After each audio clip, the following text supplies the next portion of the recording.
Welcome back to the Steel Podcast YouTube channel. I'm Asher Cohn. And I'm Amrit Brown.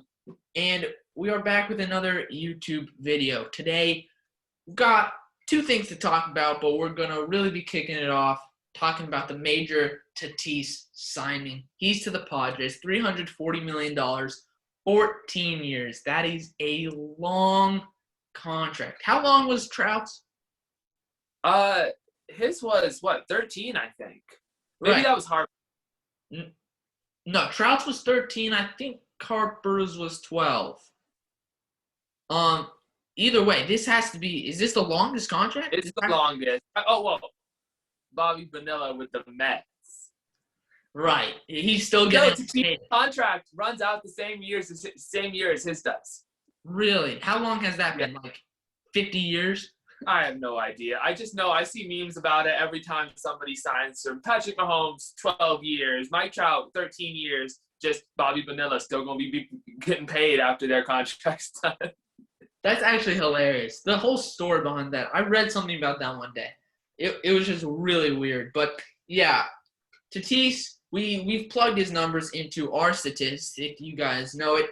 PCR basically spits out a number, overrated or overpaid, underpaid, and then we can fiddle around and see how much they actually deserve to be paid. So it's pretty cool. We spit his numbers into the machine, and it said negative 2.5 PCR. So he is slightly overpaid, but that's to be expected.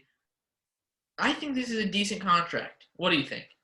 Yeah, I got to agree. Expanding the money over 14 years, and look, if he plays like he did last year, or especially in his rookie year, I mean, I was looking at the stats. He batted .301 as a rookie, and he's on a 162-game pace to hit 44 home runs and steal 31 bases. That's insanely good. And if he does that for the next 7 or 8 years, I'm taking the $24 million a year I'm paying him over the 35 I'm paying Mike Trout any day. So I really like this for the Padres. As long as he produces like he does, it's an awesome deal. Right. I mean, when you break down, $24 million per year is quite reasonable when we're seeing guys like Trevor Bauer getting paid $40 million next year. I mean, if you were to frame this in a 10-year deal, it'd be 10 years, $240 million, and it'd be a steal. Everyone would be saying that is probably a rip-off contract for a player that much when the 10 years is almost always associated with $300 million.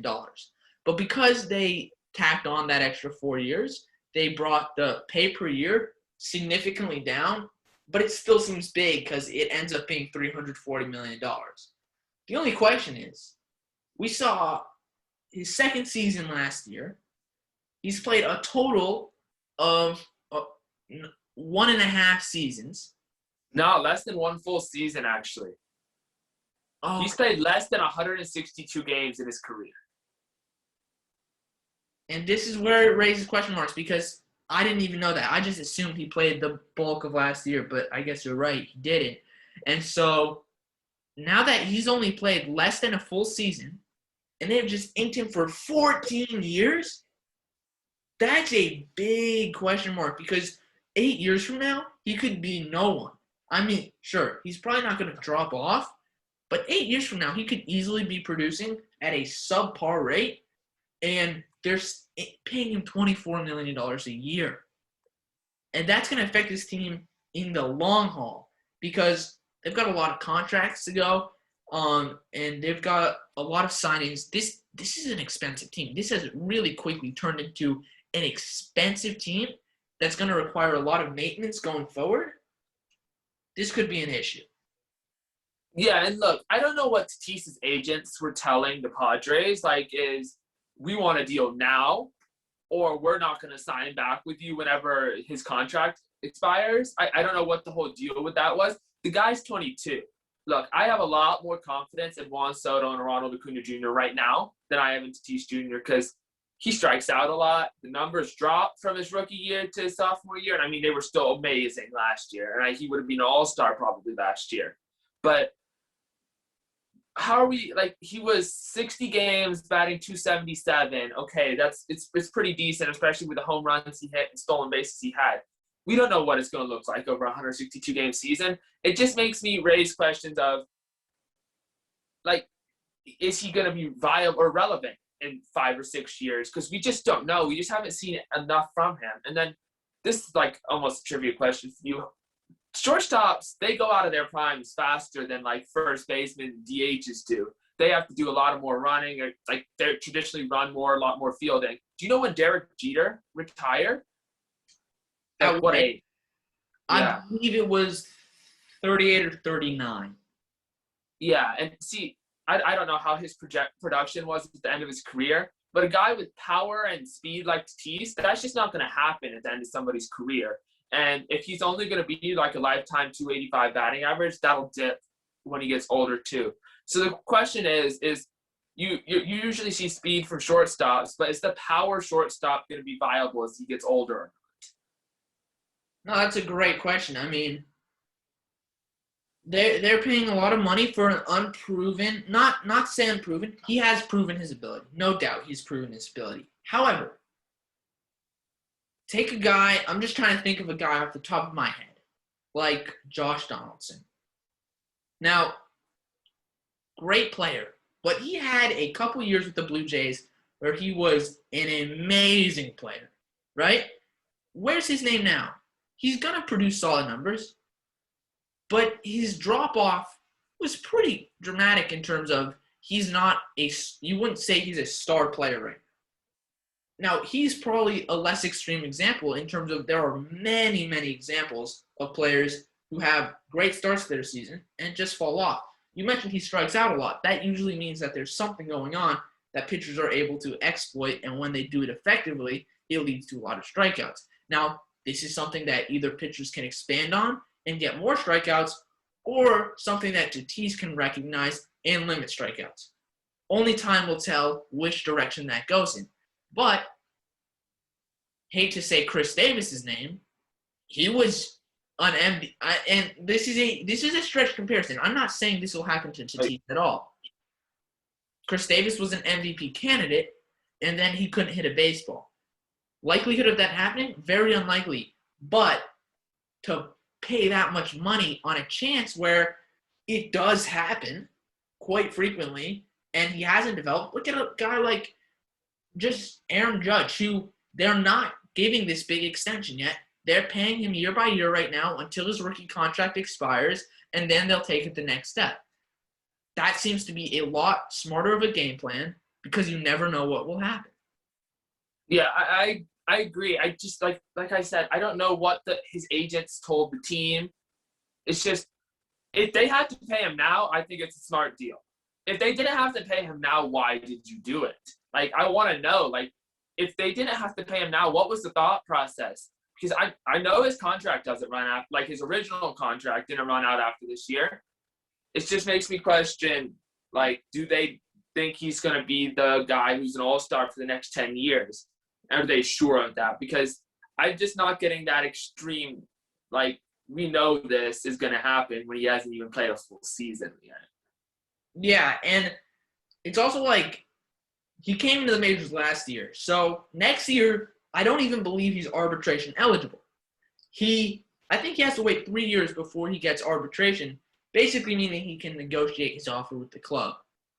So next year, he was basically locked up for like a $600,000 contract. I'm pretty sure, and he couldn't do anything about it.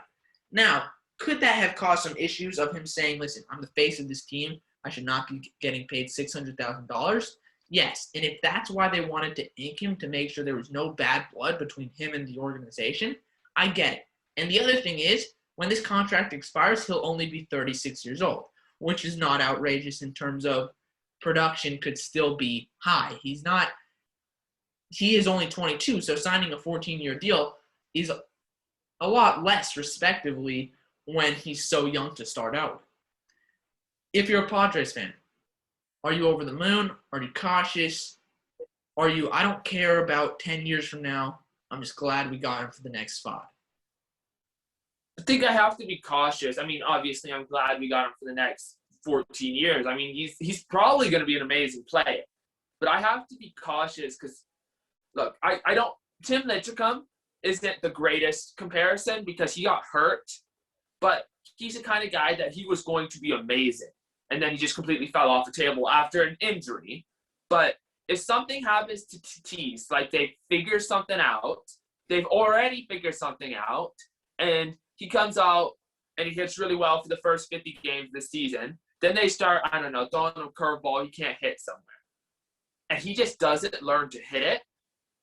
He could just fall off a table and just not be a great MLB shortstop. He could be the guy that's getting paid $24 million to hit 250 with 20 home runs and 15 stolen bases for the Padres down the line. And that's not something we really want to see if you're a Padres fan. Right. And I think one question that I would ask is, do you think he is a power hitter, or do you think he is just a good hitter who was in a zone?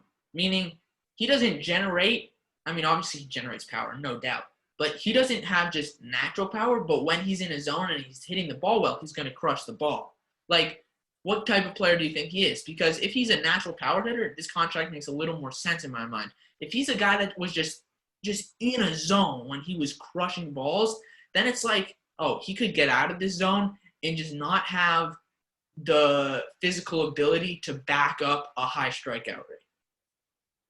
I think he right now has the physical ability, and for the next 5 to 10 years, definitely will have that physical ability. I think he's the kind of player that's going to be in a race with Ronald Acuna Jr. to flirt with the 30-30 club every single year, and maybe even the 40-40 club.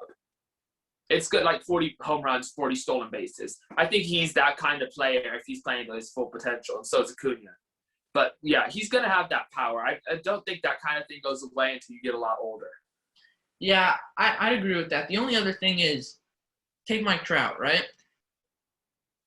How many seasons did he play before he got into a big contract? He ran out his entire rookie contract, which was 6 years, because he was free agent for any team to grab him. So he ran out his entire rookie contract before getting an extension.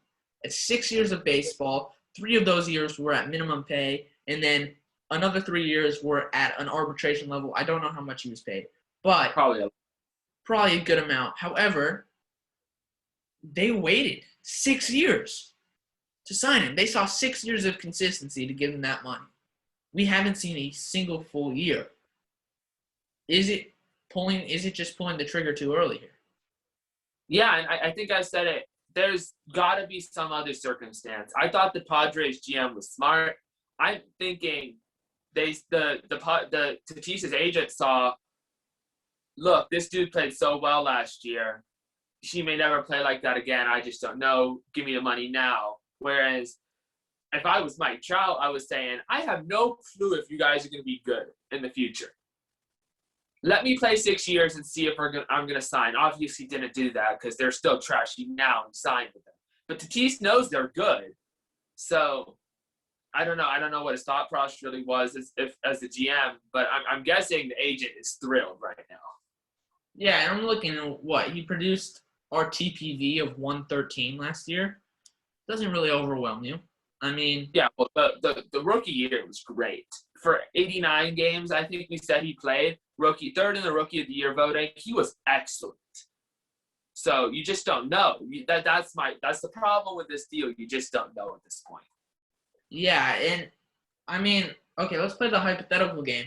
If he produces at a clip of 277 average and then a 149 WRC plus, is that worth $24 million a year? That's not outrageous in my mind. In the league, with the inflation in the league right now, like if you're using inflation to go from the PCR we have to what people in the league actually get paid, $24 million, that's a completely fair price. Now, what he should be paid, probably somewhere around $18 to $19 million for those specific stats. But because of the inflation in the league, yeah, I completely agree. Right, and name recognition plays a huge amount into inflation. I mean, when we say he should be paid $18 million, I've said this before, this is not our own opinion. This is, based on league averages, if you had a guy who produced this same amount, based on the average of his numbers in comparison to the rest of the league, he would be getting paid $18 million, based on the extremes of guys like Mike Trout making $30 million. So, really, that's not like reducing inflation. That's not anything. This is based on the extremes that we see in baseball today. However, you get a name-recognized guy like Tatis, who's selling a lot of jerseys and who's the face of an organization, you're going to see that price tag go up a little, and especially if they think he has a lot of potential. Overall, I'm okay with this signing. It's a little riskier than some we've seen in the past, but it's better than Manny Machado. It's better than Bryce Harper, so you can't complain. The only other thing we really want to talk about this episode is a really cool opportunity we have coming up. We were invited to join a baseball podcast league called the World Pod Classic. And the creators are the Sunday League podcast. They're a pretty cool podcast. They invited us. There are 16 other podcasts. It'll be head-to-head, so each week we go against another podcast. I believe it will be 22 weeks. We'll be documenting it. We'll be talking about our strategies, our plans. We don't want to give away too much in case other podcasts are listening. But we'll keep you updated. The draft is supposed to be in late March. And this should be some fun content as we draft a team together, which will certainly not be easy. As you can see, he's wearing a Red Sox shirt, and I have a Derek Jeter poster behind me.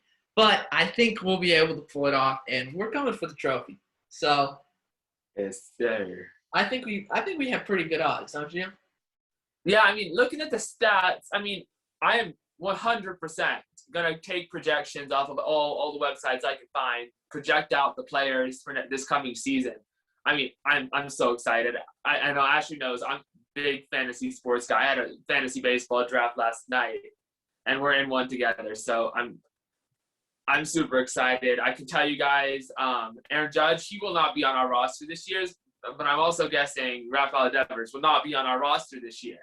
So no, it's unfortunate, but we're gonna have some major problems. I can already tell. Yeah, we're gonna have to make a few compromises. I know in our personal fantasy league, I draft nearly an entire Yankees team.